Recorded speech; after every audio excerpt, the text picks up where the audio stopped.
Gálatas capítulo 6, vamos a estar estudiando hoy del versículo 11 al 18.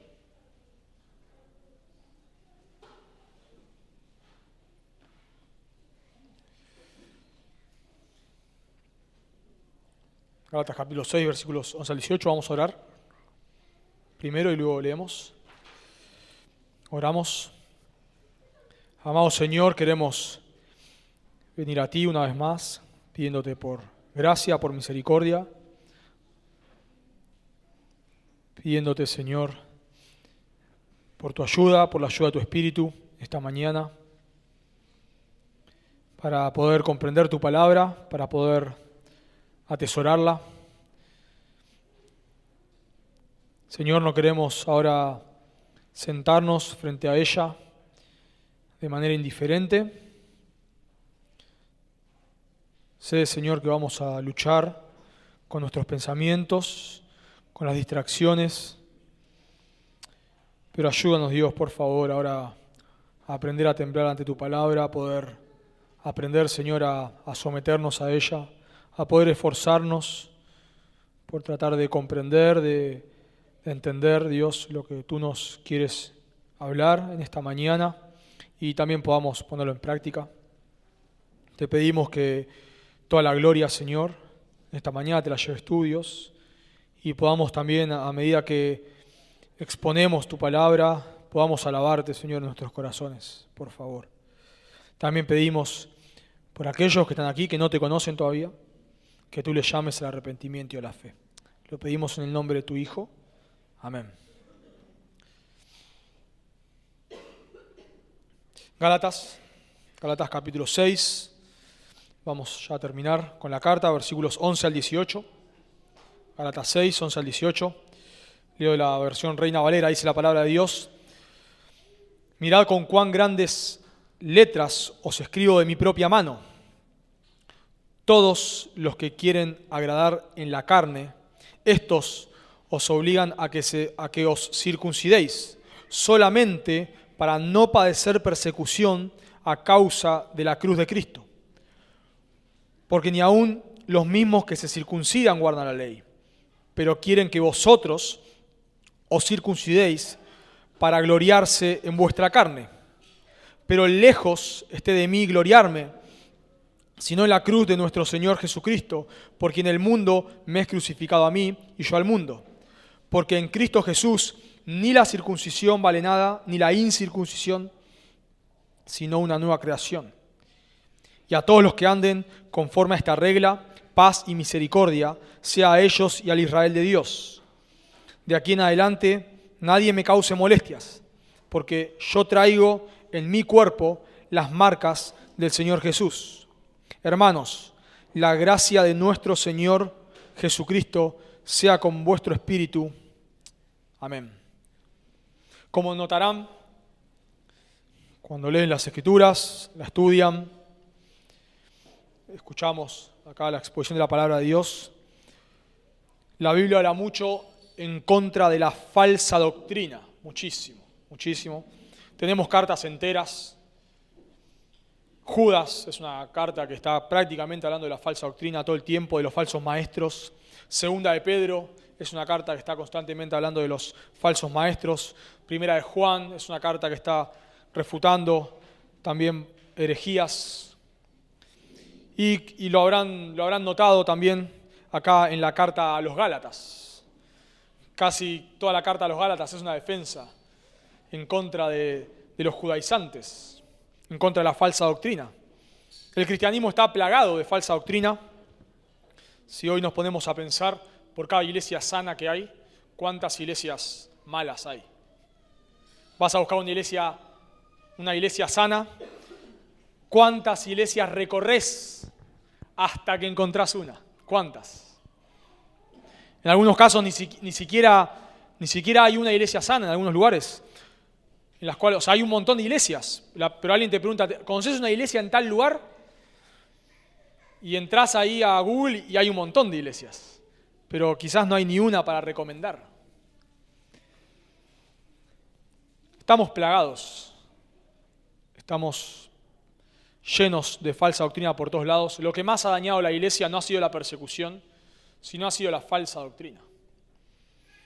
Y creo que hoy nos encontramos en un momento bastante delicado respecto a la falsa doctrina por el uso de Internet y las redes sociales.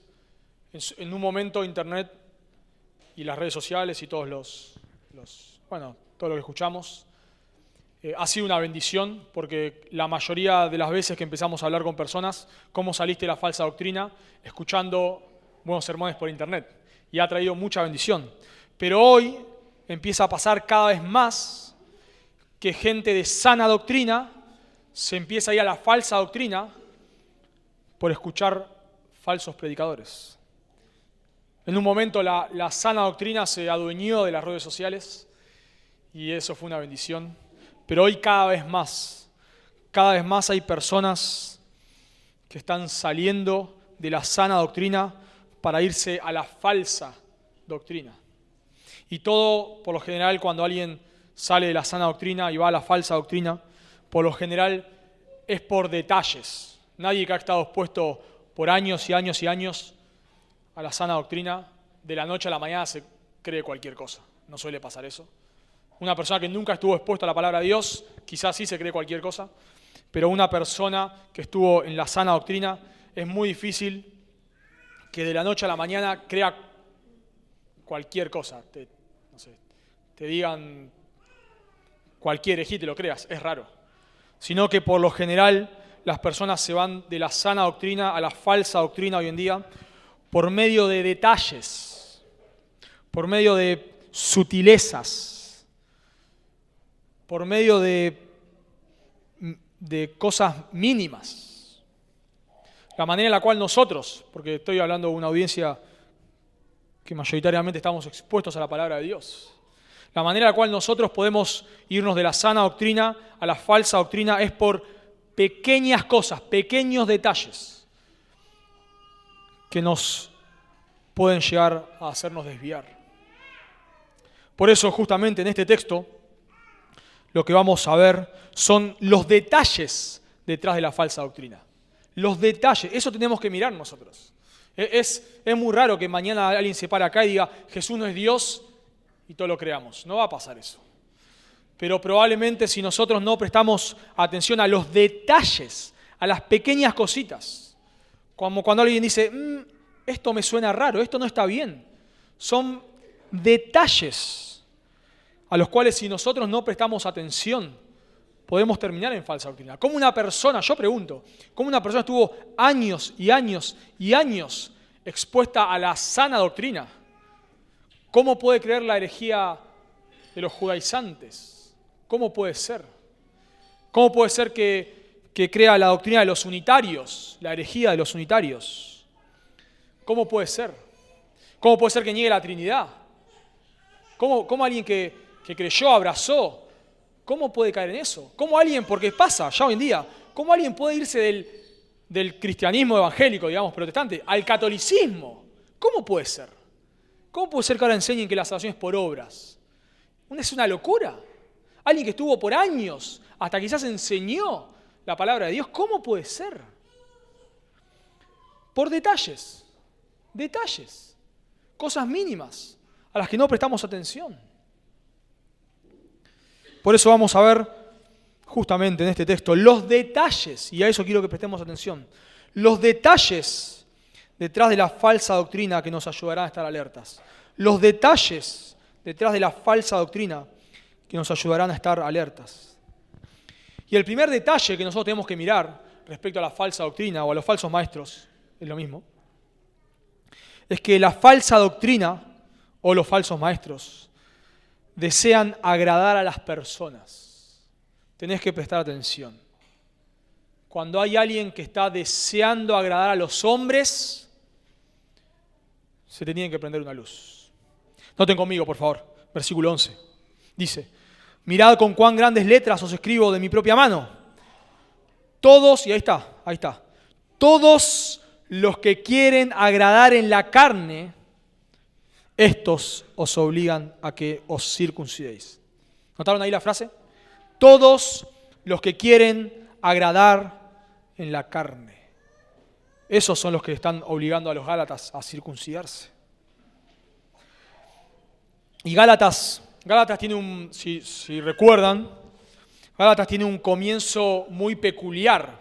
Cuando nosotros leemos Gálatas, es que Gálatas no comienza con los clásicos saludos de Pablo. Generalmente Pablo, cuando comienza una carta, lo primero que hace es saludar a los hermanos, dar gracias a Dios por los hermanos. Leemos, no sé, Tesalónica, por ejemplo, y bueno, hermanos, escuchamos cómo el Evangelio sale de ustedes y está impactando todo Macedonia y Acaya. Pablo le dice a los corintios, da gracias a Dios por cómo el Evangelio llegó a ellos. Pablo comienza ahí en capítulo 1, en Efesios, alabando a Dios por la salvación.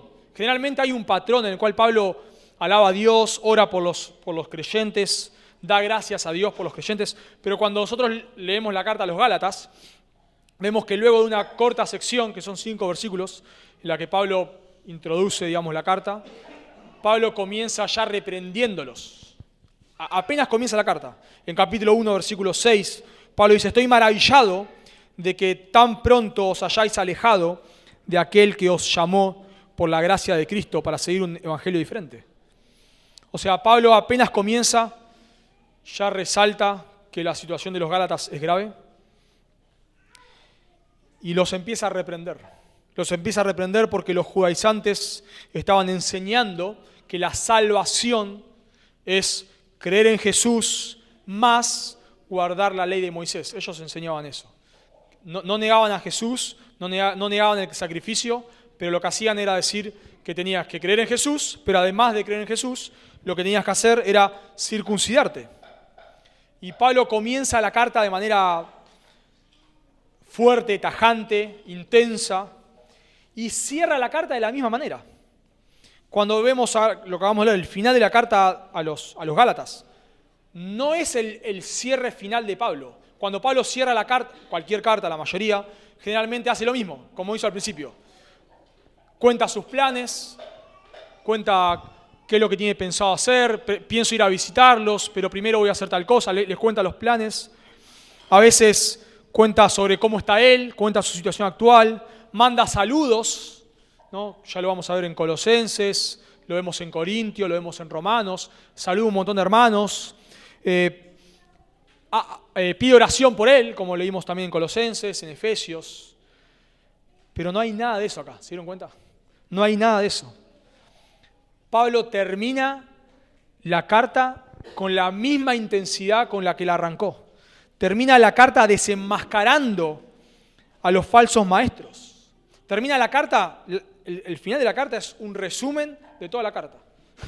Termina Pablo desenmascarando a los falsos maestros, mostrando cuál es la herejía que ellos enseñaban, la justificación por medio de la circuncisión, o creer en Cristo más ser circuncidado.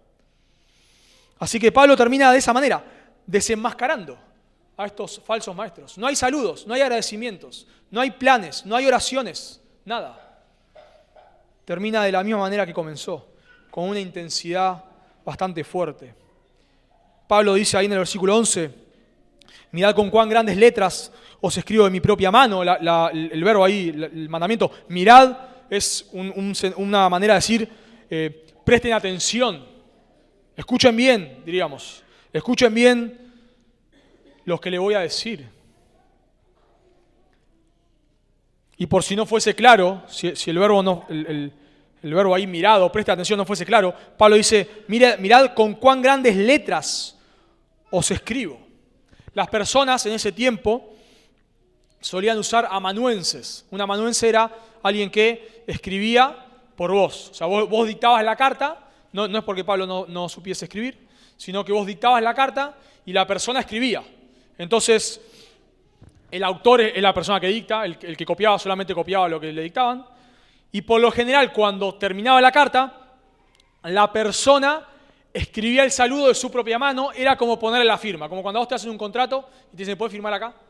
Vos firmás, entonces estás reconociendo que estás de acuerdo con eso. Bueno, en este caso, Pablo no es que firmaba, sino que él mismo dictó la carta, pero al final de la carta, él escribía el saludo con su mano para que la gente, como una firma, ¿verdad?, pueda ver que era su carta. Por ejemplo, En 1 Corintios 16, 21 dice Pablo, yo Pablo os escribo esta salutación de mi propia mano. Dice en 2 Tesalonicenses 3:17, la salutación es de mi propia mano, de Pablo, que es el signo en toda carta mía. Así escribo. Así que no es extraño que Pablo firme la carta, que él tome la pluma y al final él escriba, eso no es raro. Lo raro es lo que dice acá, con cuán grandes letras. Eso es lo raro.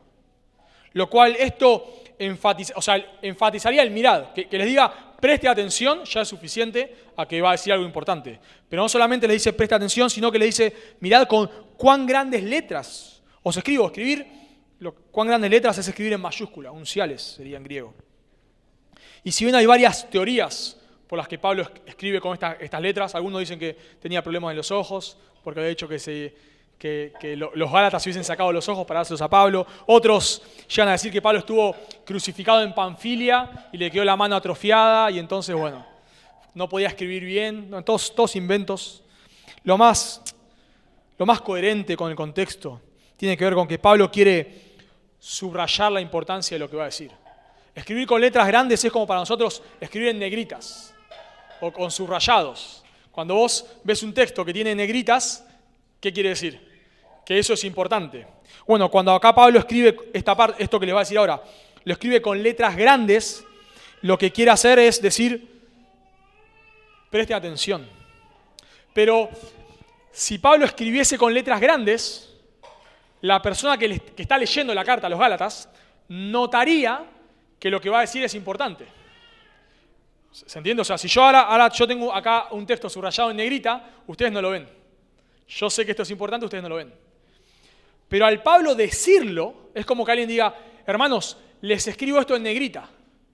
Al decirlo, no solamente el que lee se da cuenta que es importante, sino que los que están escuchando. Pablo quiere que presten atención a esto. Esto es muy importante. Pablo cierra la carta, pero quiere llamar la atención sobre los falsos maestros. Y esto es lo que le dice. Todos los que quieren agradar en la carne, estos os obligan a que os circuncidéis.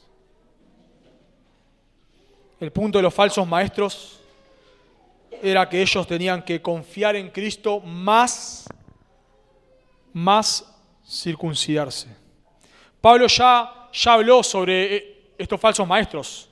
En Gálatas capítulo 2, versículo 3, dijo que los judaizantes quisieron hacer circuncidar a Tito. Dijo, capítulo 2, versículo 3. Quisieron obligar, obviamente no se circuncidó Tito, pero quisieron obligarlo a que se circuncide. En capítulo 5, Pablo les advirtió, tengan cuidado, si ustedes se circuncidan, o sea, si ustedes ponen su confianza en la circuncisión, Cristo no les vale de nada. Pero acá, al final de la carta, es como que Pablo es muy claro en demostrar que la intención de estas personas, de estos falsos maestros, es que los gálatas se circunciden. Esa es la intención. Porque la circuncisión fue un tema bastante importante cuando se comenzó a predicar el Evangelio.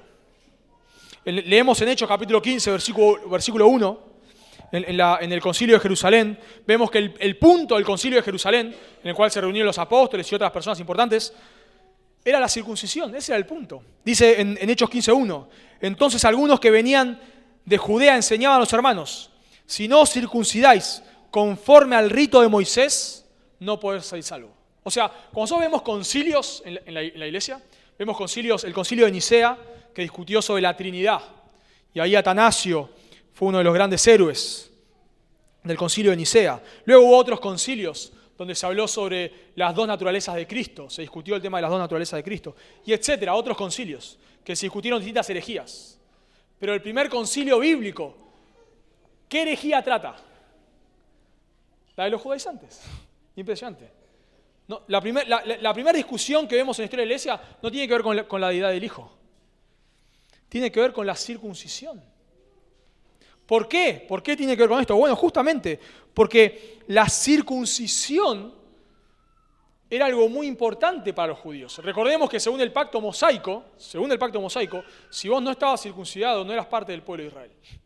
Lo que te hacía parte, vamos a decir, del pueblo físico, obviamente, de Israel, era ser circuncidado.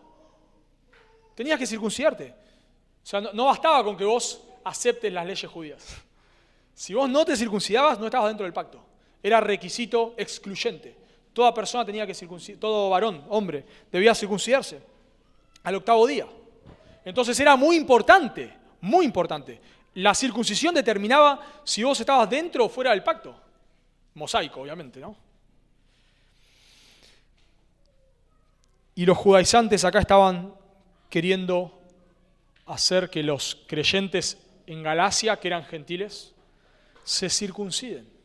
Pero Pablo es como que Pablo muestra la intención, y por eso dijimos los detalles de la falsa doctrina. Pablo quiere mostrar la intención. ¿Cuál es la verdadera intención? ¿Por qué estas personas realmente quieren que se circunciden? Y noten por qué dice Pablo acá. Los que quieren agradar a la carne. Porque quieren agradar a la carne. Agradar a la carne quiere decir causar una buena impresión. Quieren agradar a los hombres. Y Pablo termina la carta como comenzó. Él dijo en capítulo 1, versículo 10, si yo quisiera agradar a los hombres, ¿qué pasaría? No podría ser siervo de Cristo. Si yo quiero agradar a los hombres, no puedo ser siervo de Cristo. Y ahora Pablo concluye la carta diciendo, estos no son siervos de Cristo justamente porque quieren agradar a los hombres. El deseo de agradar a los hombres te excluye como siervo de Cristo. La característica de los falsos maestros justamente es que quieren ganarse el favor de los hombres. Pablo dijo en 2 Timoteo, capítulo 4, versículo 3, que la gente se amontonarán falsos maestros que les hablen conforme a sus propias concupiscencias. La idea es conforme a sus propios deseos. La característica de un falso maestro, el detalle que vos tenés que ver de un falso maestro, es que dice lo que dice para ganarse el favor de las personas. Cuando vos ves una persona que está queriendo agradar a los hombres, tiene que ser una luz amarilla. Por supuesto, todos luchamos con agradar a los hombres, ya lo sabemos. Todos luchamos por lo que otros piensen de nosotros. Todos luchamos con querer caerle bien a todo el mundo. Pero luchamos, ahí está la clave, luchamos.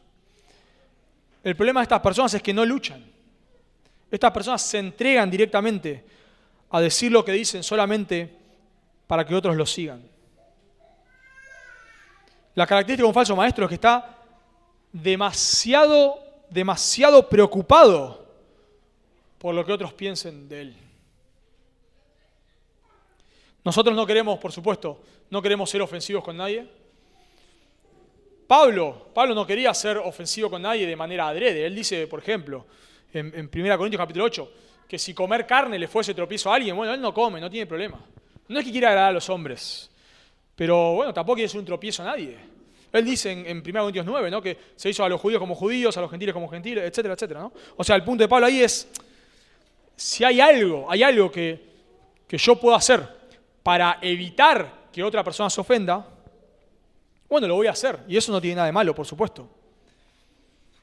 El problema está cuando tu objetivo es agradar a los hombres. El problema está cuando el objetivo de una persona, de un pastor, es ¿cómo hago para que mi iglesia sea más grande? ¿Cómo hago para tener más gente? ¿Cómo hago para que la iglesia se llene? Ese es el problema. Tarde o temprano, la verdad es esta, o sea, nosotros no queremos ser ofensivos con nadie, pero tarde o temprano, lo que le agrada a los hombres se va a oponer con lo que le agrada a Dios, tarde o temprano. La Biblia dice que el ser humano es enemigo de Dios, odia a Dios, según Romanos capítulo 3, no busca a Dios. Entonces, tarde o temprano, la voluntad de Dios se va a oponer a la voluntad del hombre. Tarde o temprano va a pasar. Quizás empezaste una buena relación con alguien y tenés una linda relación, pero tarde o temprano, agradar a Dios te va a costar esa relación. Salvo que la persona se arrepienta. Pero tarde o temprano va a pasar. Viene gente a la iglesia que no es creyente y capaz al principio viene y dice, mirá qué lindo lo que hacen, qué lindo lo que es. Y después ya no es tan lindo. ya no es tan lindo. Tarde o temprano te van a criticar, tarde o temprano van a hablar mal de vos, tarde o temprano te van a acusar falsamente. Va a pasar. Pero el problema con los falsos maestros es que están demasiado enfocados en eso. El problema es cuando a vos alguien te critica y ya no podés seguir adelante con el ministerio que estás haciendo. Cuando dejás un ministerio porque alguien no está de acuerdo con vos o porque alguien habló mal de vos. Cuando lo que otros opinen hacen que vos no puedas venir a la iglesia, por ejemplo. Es como que alguien, no sé, te critica un sermón y digas, bueno, no predico más. O tanto te afecta que digan que tu sermón fue malo. Bueno, fue malo, ¿qué va a hacer? Mejorar para la próxima vez. Pero tanto que no querés predicar más. Debemos prestar atención, hermanos, cuando hay alguien que está demasiado enfocado en agradar a las personas. Demasiado enfocado en decirle a todo el mundo lo que quiere oír. Ya hemos escuchado un montón de veces que vas a hablar con personas, van a hablar con pastores que no son sanos. Y vos hablás y te da la razón, y el otro habla que dice lo contrario de lo que vos acabaste de decir y también le da la razón, y el otro que también le da la razón.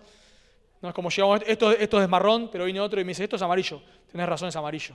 Y otro, pero esto es verde, tenés razón, es verde. No puede ser marrón, verde, amarillo, no puede ser. Pero eso es lo que hace un falso maestro. Está todo el tiempo queriendo agradar a las personas. Cuando entras a redes sociales y hay un pastor o alguien, no importa quién sea, demasiado pendiente de los que otros le escriben. Este me dijo algo que yo soy un falso maestro, entonces le respondo, y aquel me dijo que soy un falso y le respondo. No podés. ¿Cómo haces para estar respondiendo a todo el mundo? Hay alarmas, hay cosas. Vos tenés que, de vuelta, son ejemplos esto, pero tenemos que prestar atención. Y me imagino que habrá ejemplos que no se me vienen a la mente, pero el punto es que se queden con el principio general. Gracias. Que se queden con el principio general. Tenés que mirar. Te tiene que llamar la atención cuando hay alguien que está demasiado enfocado en lo que otros piensen. Pueden ser, estoy hablando de redes sociales, o puede ser dentro de la iglesia también. Cuando vos ves que en la iglesia está demasiado pendiente de lo que otros piensen de esa persona. Así que el primer detalle que vemos acá es que los falsos maestros quieren agradar a los hombres. Ese es el primer detalle del cual debemos estar alerta. El segundo detalle que nos ayuda a estar alerta contra la falsa doctrina es que los falsos maestros buscan su propio beneficio. O sea, están en conexión con el primero, por supuesto, ¿no? Quieren agradar a los hombres y en segundo lugar buscan su propio beneficio. Noten ahí versículo 12, al final, dice, Pablo explica por qué les obliga a circuncidarse, cuál es el motivo. Y acá dice Pablo, solamente para no padecer persecución a causa de la cruz de Cristo. Pablo es muy claro, muy claro. Da dos motivos en el texto, hay dos para. Y el primero es para no padecer persecución. O sea, estos falsos maestros no es que estaban obligando a los gálatas a circuncidarse porque ellos genuinamente creían que la circuncisión te podía salvar. Por ejemplo, nosotros leemos de Pablo. Pablo fue un legalista antes de llegar a la salvación. Pablo era una persona completamente errada, pero sinceramente errada. Completamente errada, pero sinceramente errada. O sea, Pablo cuando él perseguía a la iglesia, él genuinamente, aunque estaba errado completamente, pero él genuinamente sentía que estaba agradando a Dios. Me imagino yo, él encarcelaba a un cristiano y él sentía que Dios del cielo lo estaba aplaudiendo.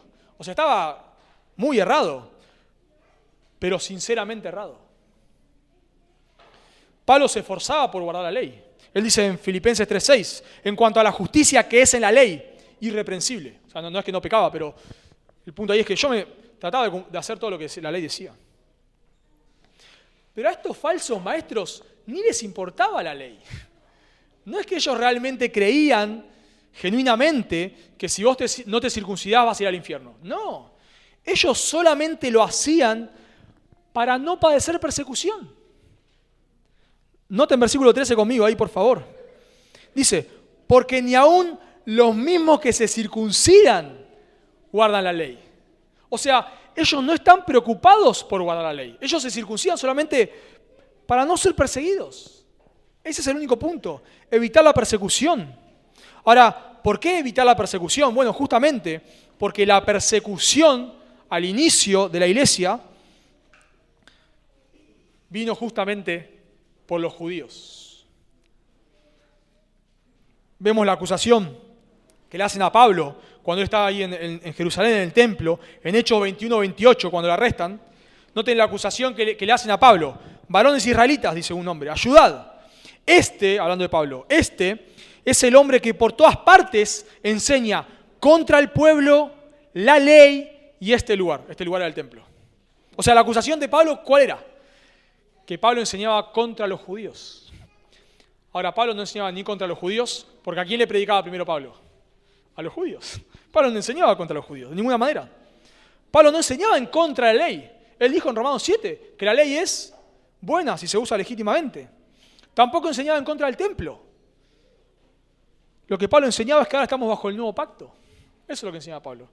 Que ya no hay que ir a hablar del templo, sino que el Espíritu Santo mora dentro nuestro. Que ya no estamos bajo el pacto mosaico. Que la ley, Cristo la cumplió y ahora ya no estamos bajo la ley. Eso enseñaba Pablo, pero no estaba en contra de esas cosas.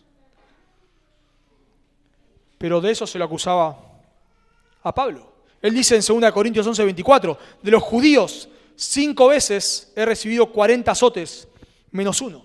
Cuando vemos quiénes son los primeros que persiguen, ¿quiénes persiguen a Jesús? No son los romanos, no son los gentiles, son el pueblo de Israel, los judíos, los fariseos específicamente. ¿Y quién comienza a predicar, quién comienza a perseguir a los apóstoles en el libro de los Hechos? Los fariseos. ¿Quiénes son los primeros que lo azotan a los judíos? 2 veces, a los apóstoles. Los fariseos. La persecución luego va rotando y la persecución termina pasando a mano de los gentiles. Y recién vemos a Herodes, en Hechos 13, que mata al apóstol Santiago. Lo hace para agradar a los judíos, ¿no? Pero recién ahí vemos la persecución de vamos a decir, de alguien fuera del pueblo de Israel.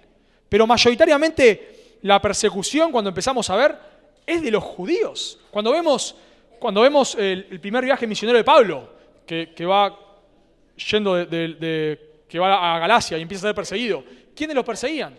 Los judíos. ¿Quién lo persigue a Pablo en Filipos? Los judíos. Y en Tesalónica los judíos y en Berea los judíos.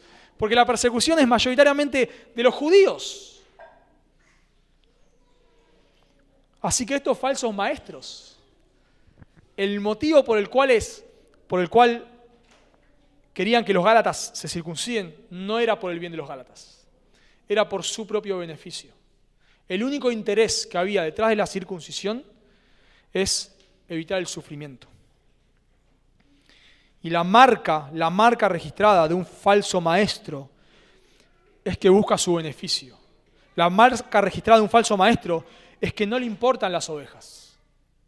El Señor Jesús dijo en Juan capítulo 10, versículo 12, mas el asalariado, y que no es el pastor, de quien no son propias las ovejas, ve venir al lobo y deja las ovejas y huye. Y el lobo arrebata las ovejas y las dispersa. Así que el asalariado huye porque es asalariado y no le importan las ovejas. Cuando vemos la persecución de la iglesia fuera del Nuevo Testamento, cuando empezamos a ver la persecución del siglo II, etc., empezamos a notar que muchos de los pastores que matan, ellos no se entregan de primera mano, empiezan a escapar hasta que la iglesia empieza a ser afectada y ellos se entregan. Cuando la iglesia es afectada, bueno, ellos, listo, está bien, yo me entrego y dejen a la iglesia tranquila. Bueno, eso es lo que hizo Jesús cuando fue a arrestar. No, ¿quién es Jesús? Bueno, soy yo, dejen ir a estos. Pero un falso maestro, cuando las cosas se ponen difíciles, se va.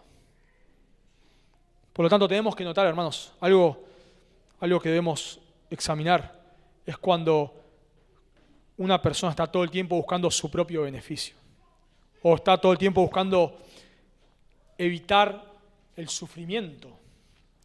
Y hoy quizás en nuestro contexto no tiene que ver con la persecución física, pero sí con la persecución. Hoy decir que la homosexualidad es pecado es ponerte en el paredón para que te disparen. Entonces personas dicen, bueno, es un estilo diferente de vivir. No estamos del todo de acuerdo, pero bueno, ¿Quiénes somos nosotros para juzgar? Eso es alguien que quiere evitar la persecución. Las mujeres no pueden ser pastoras.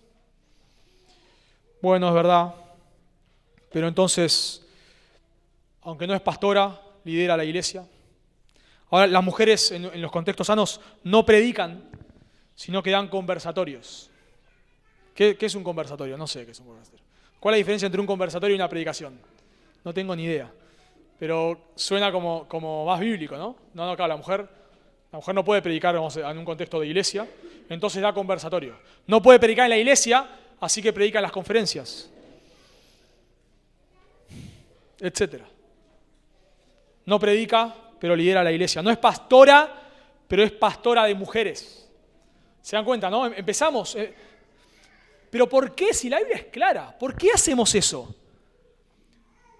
Porque queremos agradar a los hombres. Empezamos a negociar. Si yo me pongo acá muy rígido y digo, las mujeres no pueden ser pastoras ni pueden enseñar de manera pública a los hombres, me gano un problema. Entonces, bueno, empecemos a negociar. O no predica, pero dirige la alabanza. No predica, pero dirige el culto. No predica, pero hacemos conferencias en las cuales la mujer sí puede enseñar. Empezamos a negociar. Y tenemos que prestar atención, hermanos. Porque de vuelta, esto se filtra. ¿Por qué haces eso? Porque querés agradar a los hombres. Hay personas que lo hacen porque no están bien enseñadas. Y bueno, habrá que enseñarles bien. Pero hay personas que hablan en contra del no pastoral de la mujer. En contra. Y entonces, ¿por qué la pones en el púlpito y le das un micrófono? Si vos estás en contra. Porque quieren evitar la persecución. Pero no solamente buscan su propio beneficio, tratando de evitar la persecución, sino que también buscan su propio beneficio por medio de la fama. Noten versículo 13. Pero quieren que vosotros os circuncidéis para gloriarse en vuestra carne. Hay dos para. Uno es para evitar la persecución y el otro para, que da el texto, es para gloriarse en vuestra carne. O sea, quieren que ustedes se circunciden para su propia gloria, para que ustedes sean un trofeo de sus logros. La característica de un falso maestro es que busca su gloria. Y tenemos que prestar atención de vuelta ahí porque un falso maestro puede predicar momentáneamente la verdad. Sí, claro que sí. Incluso Pablo dice en Filipenses capítulo 1 que algunos predican a Cristo por envidia y contienda. Pero predicaban a Cristo sanamente, porque si no predicaban a Cristo sanamente, Pablo se iba a plantar. Pero él dice, bueno, yo me gozo en que prediquen a Cristo. Lo cual están predicando a Cristo de manera bíblica, porque si no Pablo no se gozaría. Pero están predicando a Cristo de manera bíblica. Pero ¿cuál es el motivo? Por envidia, por contención. Por lo tanto, nosotros tenemos que prestar atención no solamente a lo que dicen, sino tenemos que mirar si hay alguna actitud en la persona de autopromoverse. Cuando hay alguien que se está autopromoviendo, se te tiene que prender una luz amarilla. Te tiene que llamar la atención. Está todo el tiempo contando lo que hace, todo el tiempo publicando en redes sociales lo que hace, lo que predica, lo que lee, dónde estudia, todo el tiempo quiere que la gente lo vea, se está poniendo los reflectores. Te tiene que llamar la atención, Por eso es tan peligroso Internet, porque a veces es muy evidente en Internet, esas cosas son muy evidentes, pero a veces no son tan evidentes. Hace poco me pasó de enterarme de un pastor joven que a mi entender era fiel, que hizo un desastre, apostató, hizo un desastre, y cuando mandan la noticia en un grupo de pastores, un pastor dice, a mí me sorprendió, y un pastor dice, yo estuve en la iglesia que él estuvo y ya la había dividido y se había llevado gente. Este hombre ya había dividido, no sé si una iglesia por lo menos, no sé si más de una iglesia. Porque claro, yo no estaba ni enterado. O sea, a mí me sorprendió, ¿por qué? Porque yo lo voy a predicar nada más. Pero alguien que lo conocía dice, no, era obvio. A nosotros a veces nos pasa que vemos que personas pastores quedan descalificados y nos sorprende. Pero a veces cuando hablas con su círculo cercano te dice, era obvio. Se caía de maduro. Por supuesto que iba a terminar así. Y uno de los detalles que vemos es que la persona está constantemente autopromoviéndose. Yo creo que una de las maneras en las cuales nosotros podemos detectar cuando alguien está predicando para agradar a los hombres o se está autopromoviendo es cuando alguien va todo el tiempo cambiando su posición teológica, constantemente. O sea, todos cambiamos nuestra posición teológica. Yo la he cambiado en un montón de puntos porque, bueno, nos damos cuenta, estudiamos y sobre todo al inicio, sobre todo cuando uno empieza a ser enseñado, es cuando más cambiamos nuestra posición teológica. Porque estamos siendo enseñados y leemos y mira, la verdad es que acá estaba equivocado, ¿verdad? Y bueno, y cambio.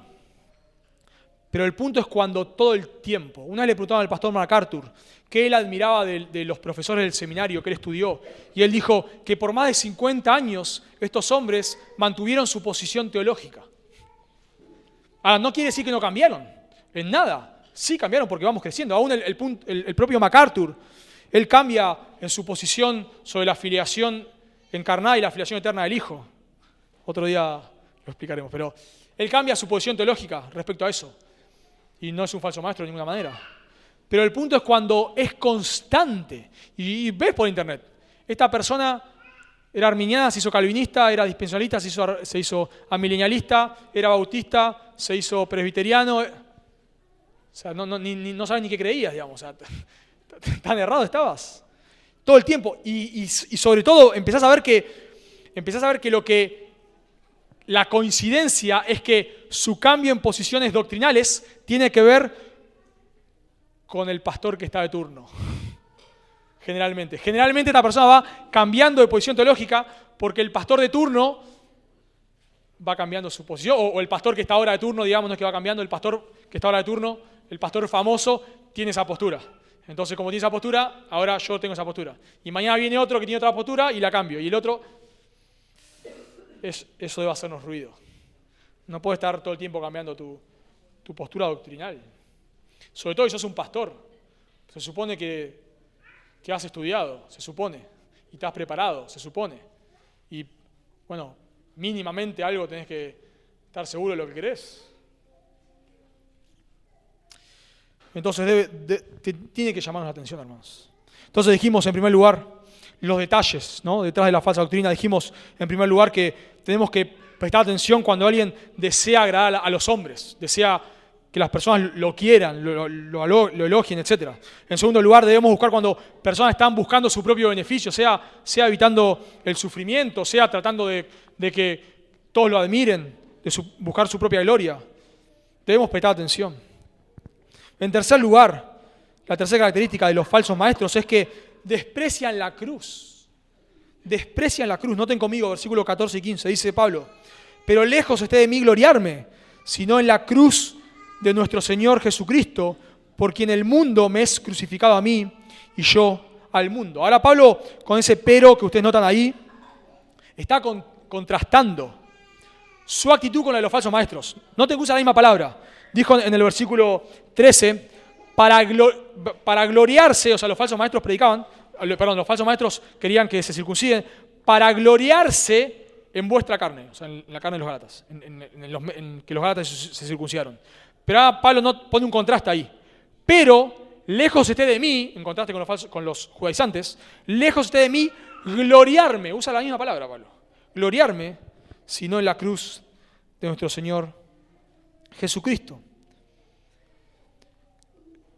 Pablo también se gloría. Pero en lo que Pablo se gloría acá, está diciendo es que él se gloría en la cruz.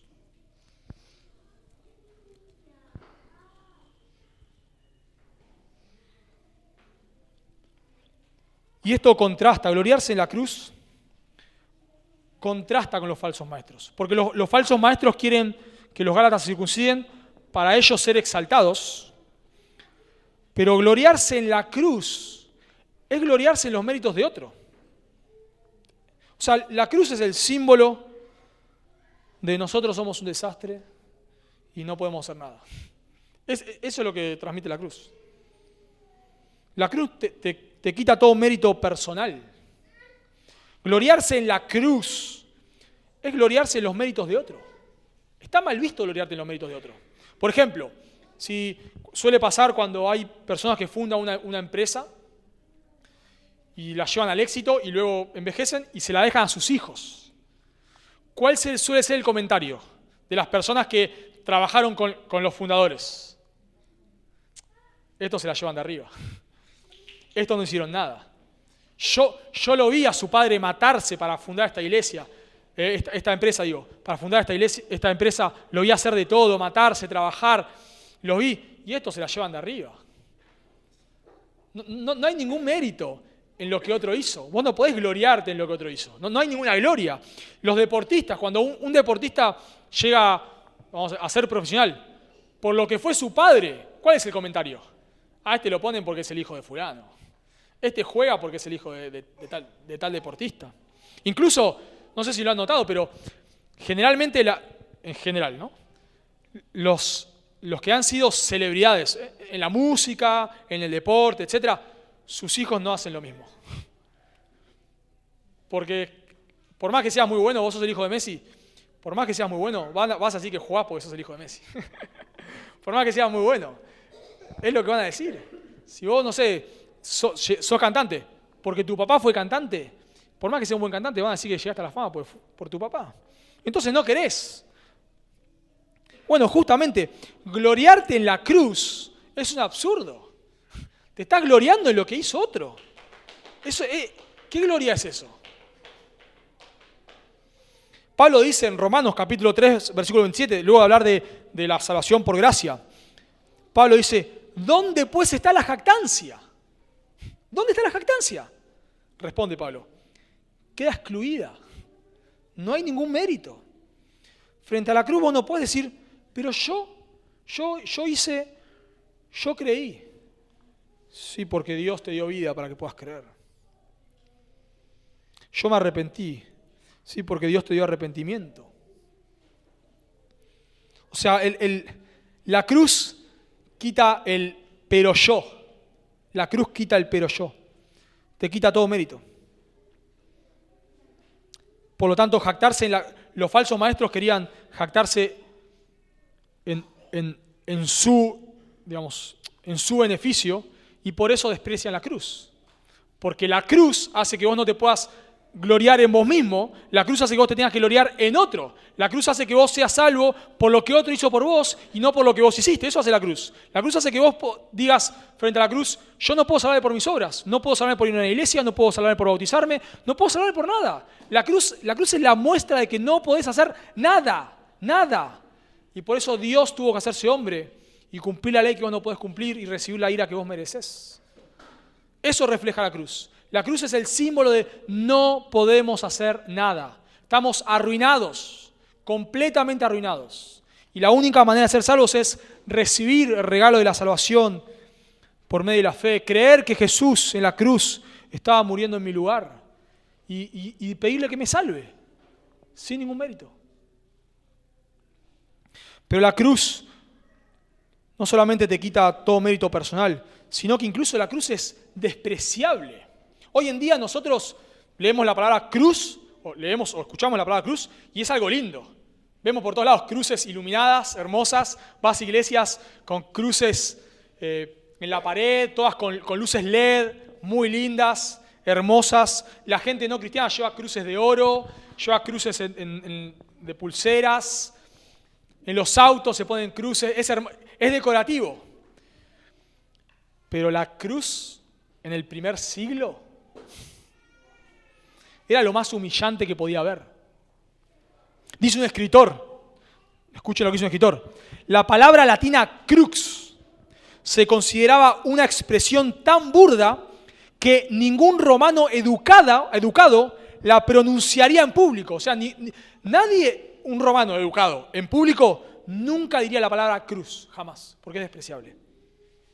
Dice este escritor, para sortear esta dificultad, los romanos idearon un circunloquio eufemístico y en vez de decir cruz, ellos decían colgarlo en el árbol de la mala suerte. Colgarlo en el árbol de la mala suerte. Porque decir cruz no es que era una mala palabra, pero era algo que no estaba lindo. Nosotros también a veces usamos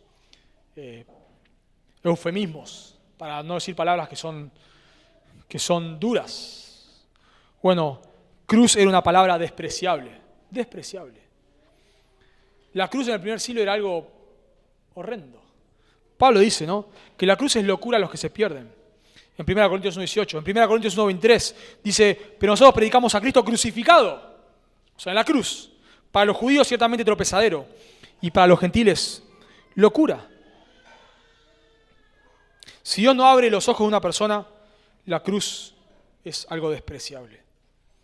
Por eso agradar a Dios, una persona debe elegir o agradar a Dios o agradar al mundo, o predicar la cruz o predicar la circuncisión. Pero no puedes predicar ambas cosas.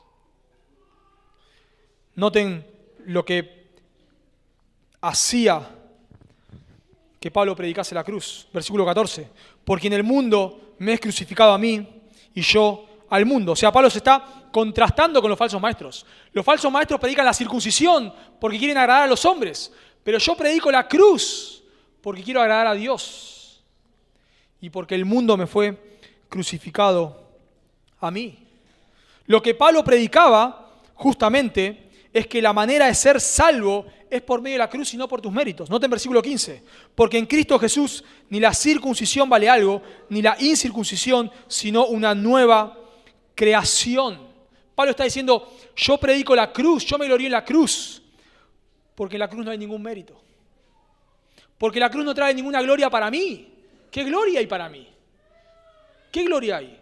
Si incluso cuando alguien se salva, no se salva por mi elocuencia, se salva porque Dios obró en la persona. La fe es por el oír y el oír es por la palabra de Dios. No hay ningún mérito en la cruz. Cuando yo predico solo la cruz y la persona se salva, yo no tengo ningún mérito. O sea, la cruz no solamente me quita méritos a mí, digamos, en cuanto a mi salvación, sino me quita méritos en cuanto a la salvación de otra persona, porque yo no la salvé, porque no fue salva por lo que yo le dije, por lo que yo le manipulé, por lo que yo pude hacer, sino por la cruz. Por eso los falsos maestros desprecian la cruz. Desprecian la cruz porque le saca todo mérito. Dice un comentarista, me encanta, una persona puede predicar con gran conocimiento y celo sobre todo lo que hay en la Biblia, excepto la cruz, y su predicación ha sido vana. La gente no tiene problema que le hables de un montón de cosas, hasta que le nombrás la cruz. Hasta que le decís que la única manera de ser salvo es creyendo en Jesús que murió en la cruz, en lugar del pecador. La característica de los falsos maestros, hermanos, es que desprecian la cruz, porque le saca todo tipo de mérito. Y nosotros decimos, bueno, estamos hablando de detalles, ¿no?, que nos ayudan a detectar a los falsos maestros o la falsa doctrina. Y nosotros tenemos que ver cuando hay personas despreciando la cruz. Voy a dar un ejemplo. Lo importante no es tanto la cruz, es que hables en lenguas. ¿Qué es eso? Eso es despreciar la cruz. La persona casi que no se salva por creer en Jesús. Se salva por hablar en lenguas. Lo importante no es tanto la cruz. Lo importante es que vos vengas a esta iglesia que yo te voy a sanar. ¿Qué es eso? Lo importante es que hagas milagros. Lo importante es que mejores económicamente. Lo importante es que tengas paz interior. Vení acá que vas a tener paz interior. Sí, la cruz la dejamos ahí. Somos cristianos, digamos, no podemos sacar la cruz completamente. Tenemos que ponerla acá atrás, pero a un segundo plano. Desprecian la cruz. Me encanta cómo lo hizo un escritor, parafraseando, ¿no?, lo que estos falsos maestros podían decir. Sí, por supuesto, Jesús murió en la cruz. Y eso es un gran ejemplo de amor, un gran ejemplo del amor de Dios. Pero si querés ser salvado y pertenecer realmente al verdadero Israel, entonces debes hacer algo más que simplemente confiar en ese evento pasado. Sí, Jesús fue el Mesías e hizo mucho por nosotros, pero ahora te toca a ti completar lo que Él empezó. Eso es un ejemplo de menospreciar la cruz. Tenés que creer en Jesús, claro que sí, pero además tenés que hacer toda esta lista de obras. Si vos no haces toda esta lista de obras, Dios no te va a amar. Tenés que hablar en lenguas, tenés que dar tu diezmo, etc. Son maneras de menospreciar la cruz. Menosprecian la cruz. Así que dijimos no dije el número para no perderlos. Pero son 4, así que este es el último. 4 detalles detrás de la falsa doctrina que nos ayudan a esta alerta. Dijimos que en primer lugar desean agradar a las personas. En segundo lugar dijimos que buscan su propio beneficio. En tercer lugar dijimos que desprecian la cruz. Y en cuarto y último lugar, la falsa doctrina es un estorbo para el avance del Evangelio. O la falsa doctrina estorba el avance del Evangelio. Noten versículos 16 al 18. Noten ahí versículo 16. Y todos los que andan conforme a esta regla, paz y misericordia sea a ellos y al Israel de Dios. Versículo 17. De aquí en adelante nadie me cause molestias, porque yo traigo en mi cuerpo las marcas del Señor Jesús. Pablo termina como comenzó. Él comenzó en Gálatas capítulo 1, versículo 3, dando una bendición general. Dice Gálatas 1:3, gracia y paz sean a vosotros, de Dios el Padre y nuestro Señor Jesucristo. Y luego da una maldición, en versículo 8, Gálatas 1:8. Mas si aún nosotros o un ángel del cielo os anunciare otro evangelio diferente del que hemos anunciado, sea anatema. Los bendice, gracia, misericordia, y luego, si alguien predica otro evangelio, sea anatema. Y acá Pablo hace lo mismo, hace exactamente lo mismo.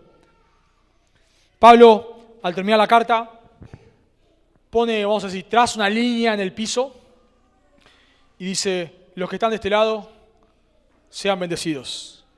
Y los que están de este lado, termínenla, ya no me molesten más. Noten, los que andan conforme a esta regla, dice Pablo, paz, misericordia sea a ellos y al Israel de Dios. Los que andan conforme a esta regla es justamente los que creen solo en Jesús para la salvación, los que confían solo en la cruz para ser salvos. A ellos, paz y misericordia. Acá Pablo habla de dos grupos.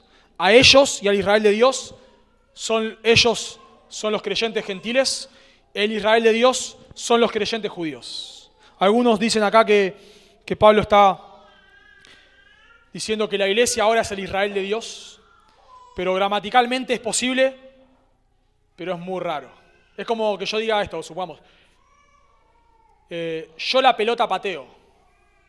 Lo más común que es decir, yo pateo la pelota. Bueno, gramaticalmente podría decir que la iglesia es el Israel de Dios. Gramaticalmente sería posible, pero sería muy raro, sumamente raro. Es como que alguien hable, yo la pelota pateo, yo a la casa entro.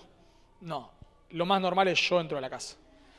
Así que Pablo está hablando de la iglesia y de los judíos creyentes.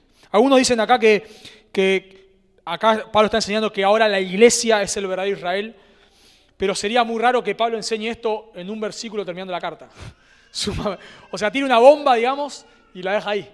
No, sería muy raro. Además, algunos dicen, bueno, pero Pablo ya habló de que los gentiles son descendientes de Abraham. Sí, son descendientes de Abraham en cuanto a la bendición, por supuesto, claro, es lo que argumentó Pablo. En cuanto a la bendición son descendientes de Abraham, pero no son el nuevo Israel. Israel es Israel, la iglesia es la iglesia, y hoy todo creyente, judío o gentil, que cree, pasa a formar parte de la iglesia, pero no quiere decir que Dios haya desechado completamente Israel, sino que Dios tiene un plan futuro para Israel, según leemos en Romanos capítulo 11. Pero el punto de Pablo acá es que todos los que creen, Pablo les desea la bendición. Pero al mismo tiempo Pablo termina reprendiendo a los falsos maestros. Pablo dice, de aquí en adelante nadie me cause molestias, porque yo traigo en mi cuerpo las marcas del Señor Jesús. Ya simplemente esto parece como raro, ¿no? Como no me molestes más. No, si vos me venís a decir algo y yo te digo, no me molestes, sería un poco fuerte, digamos, ¿no? No tan misericordioso. Y acá parece como Pablo dice, no basta, no me molestes más. Estoy para cosas más importantes, pareciese. Pero no es lo que Pablo está diciendo. Pablo dice, de aquí en adelante. ¿Qué quiere decir de aquí en adelante? Luego de todo lo que expliqué, la discusión se termina acá. Eso es lo que está diciendo acá. De aquí en adelante, o sea, ya estuve 6 capítulos, no había capítulos en ese momento, pero 6 capítulos argumentando que la salvación es solo por creer en Cristo, sin la necesidad de la circuncisión. Ya argumenté una y otra vez que no estamos bajo el pacto mosaico. Lo argumenté con mi testimonio, argumenté con el pacto mosaico, el pacto abrámico, la ley. Me maté, digamos, explicándoles. La terminamos acá. Listo. De acá en adelante, toma una decisión. Eso lo está diciendo Pablo acá. Toma una decisión. O creer en los falsos maestros y vas a estar bajo la maldición de Dios. O creer en Jesús, abrazar solo a la cruz y vas a recibir la bendición de Dios. Pero tema cerrado. Basta. Vos le explicás a tu hijo, ¿no? Papá, ¿por qué no puedo ir a bailar? Bueno, yo te voy a explicar. Y le explicás y le mostrás lo que dice la Biblia, y le mostrás el contexto y le mostrás lo que pasa en estos lugares. Le das 1000 argumentos. Pero papá, yo tengo que ir a bailar. Listo. No, ya te dije que no. Te lo expliqué con mucho amor, todo, listo. No se habla más. Ya te dije que no. Bueno, eso es lo que Pablo está diciendo acá. Tema cerrado. Ahora, ¿por qué? ¿Por qué Pablo hace eso? Porque la falsa doctrina estorba el avance del reino. La falsa doctrina lo estorba. Nosotros a veces, hoy en día, en pos de quedar bien con todos, queremos darle lugar a todos. No le damos lugar a todos. O sea, vos le explicás a alguien que está errado, le explicás, tratás de argumentar, le mostrás con la Biblia, pero ya llega un momento que le dice a la persona, bueno, basta, ¿qué querés creer? Ya te expliqué todo, ya te di todos los argumentos que tengo. Te mostré ya 250.000 versículos. Ya no tengo más nada que decirte. Decidí vos. O vas a creer en Jesús o vas a creer en tus obras. Decidí vos. Yo ya no tengo más nada que explicarte. A veces estás discipulando a alguien y le decís, bueno, fulano, yo ya decidí vos qué vas a hacer. ¿Querés seguir con el discipulado o no querés seguir? O sea, tomá la decisión. Ya, o sea, estamos acá y me estás todo el tiempo refutando con la falsa doctrina, me estás tirando la falsa doctrina por la cabeza. Ya te expliqué. No es por obra, ya te lo expliqué. Pero se junta con vos y sigue con las obras, sigue con creer en la Virgen María, no, basta, ya está. Ya no tengo más nada que explicarte.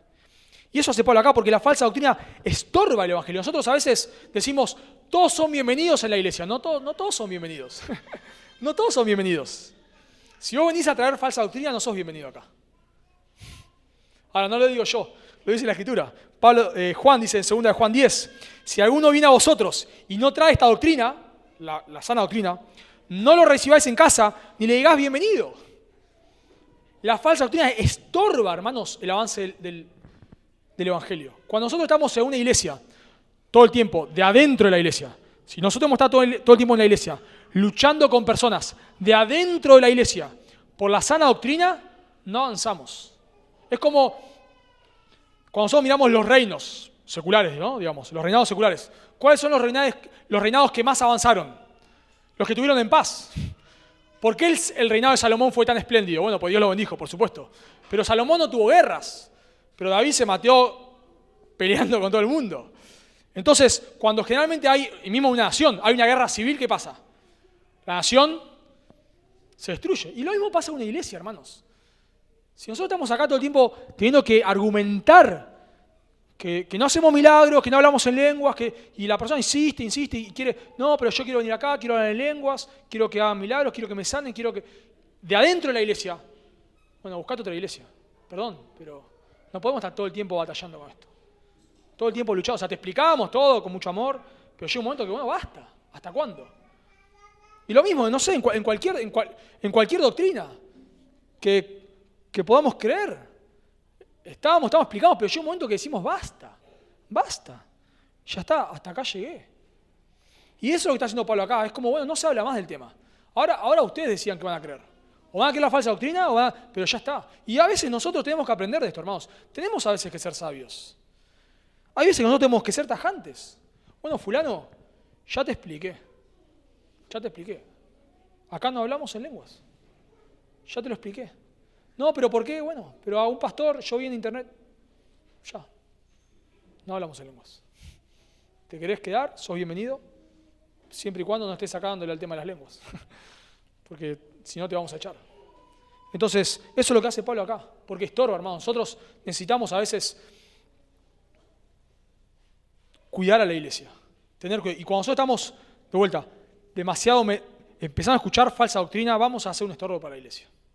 Y Pablo dice, no, en el versículo 7 dice, porque yo traigo en mi cuerpo las marcas del Señor Jesús. O sea, es muy llamativo esto. Ellos decían que las marcas de un verdadero maestro era la circuncisión. Pablo dice, no, las marcas de un verdadero maestro es la persecución. No es la circuncisión, es la persecución. Yo traigo las marcas. Un verdadero maestro en realidad trae las marcas de que es criticado, de que lo difaman, en el contexto de Pablo, de que lo persiguen, de que lo azotan, de que lo apedrean. Esa es la marca de un verdadero maestro. La marca de un verdadero maestro no es que todos te aman, te aplauden y hablan bien de vos. No, es que te van a criticar.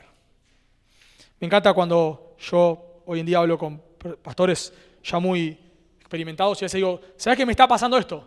Ya me pasó 10 veces. ¿Sabes qué me está pasando esto? Sí, también me pasó. Y ahora me está pasando esto, eso también me pasó. Porque no lo podemos evitar. No lo podemos evitar. Los problemas vendrán, las acusaciones vendrán, las críticas, etc. Pero tenemos que ser tajantes. Entonces podemos decir, hermanos, quizás para cerrar y pensar en este punto, cuando ves a alguien todo el tiempo debatiendo con la falsa doctrina, te tiene que hacer ruido. Te tiene que hacer ruido. Cuando alguien se cree el Lutero del siglo XXI, está todo el tiempo ahí batallando por internet y criticando a este, y criticando al otro, y criticando...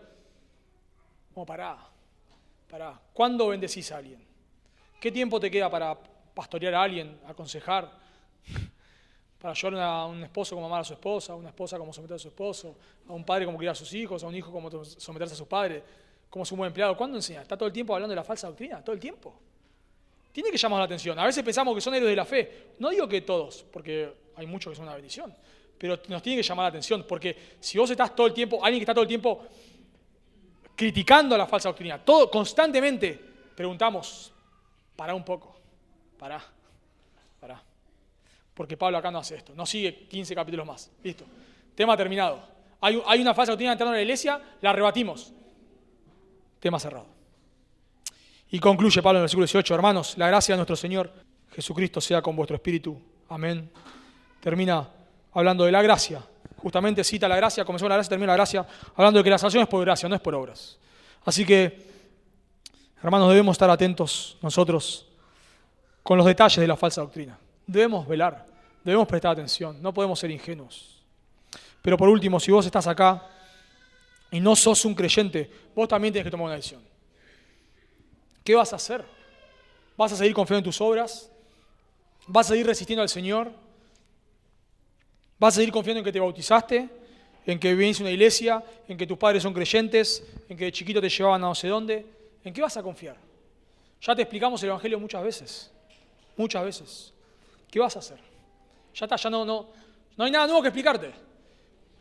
Ya te lo hemos dicho muchas veces. Jesús es Dios hecho hombre, que murió en la cruz en lugar del pecador, resucitó al tercer día.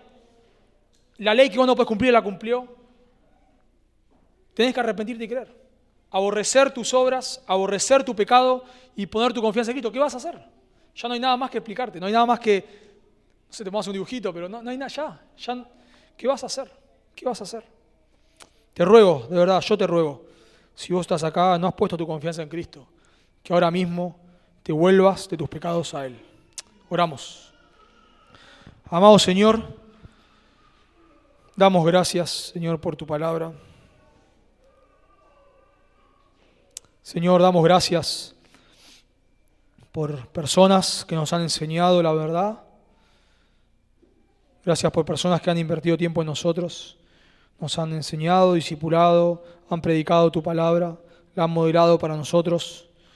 Señor, gracias por hombres fieles, mujeres fieles, personas en las cuales hemos visto a Cristo. Estamos muy agradecidos, Dios, por sus vidas y queremos imitarlos. Queremos nosotros ser una bendición para otros y queremos que nos guardes de la falsa doctrina, Señor, por favor. Ayúdanos como iglesia a estar atentos, velando, alerta, no paranoicos, pero sí, Dios, prestando atención a la falsa doctrina. Por favor, Dios, ayúdanos. Y que podamos ser una iglesia que proclama y vive tu palabra, Dios. Por favor, ayúdanos. Y también te ruego por los que están aquí, que no te conocen, que tú les llames al arrepentimiento y a la fe. Te lo pedimos en el nombre de Jesús. Amén.